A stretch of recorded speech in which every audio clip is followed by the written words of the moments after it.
Alors, les paysages de Norvège, c'est un voyage que j'ai dû faire, je crois, en été 2011. Parce que parfois on a besoin de sortir de l'atelier pour se régénérer un petit peu l'esprit. Et je dois dire que ce voyage a été très très important pour moi. Donc on voit bien dans le catalogue, là on a repris des images. Donc j'ai pris le bateau, le Hurtigruten, et j'ai pu remonter pendant plusieurs semaines toutes les côtes de Norvège. Et ça a été pour moi un voyage essentiel, fondamental, où j'ai eu des prises de conscience assez importantes dans mon travail, parce que je n'étais plus comme Cézanne le fait avec un chevalet devant un paysage fixe comme la montagne Sainte-Victoire, mais tout à coup j'étais sur un bateau dans un mouvement en descendant, en remontant la rivière,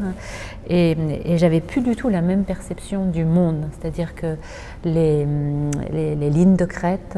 et donc cette ossature du monde, cette structure du réel se dessinaient d'une certaine manière. Et donc il y a toute une série de dessins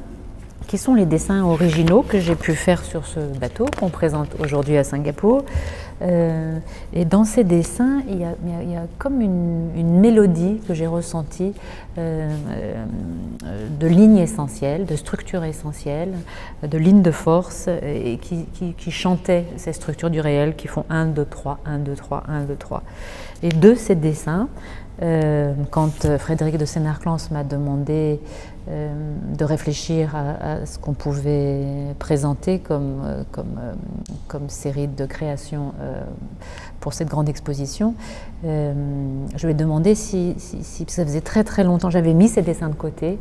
et comme j'avais tellement travaillé sur cet hommage au maître flamand, j'ai jamais eu le temps de créer ces tableaux, ces Memories of Norway, cette espèce de réminiscence de la transformation de ces premiers dans Intuition en peinture.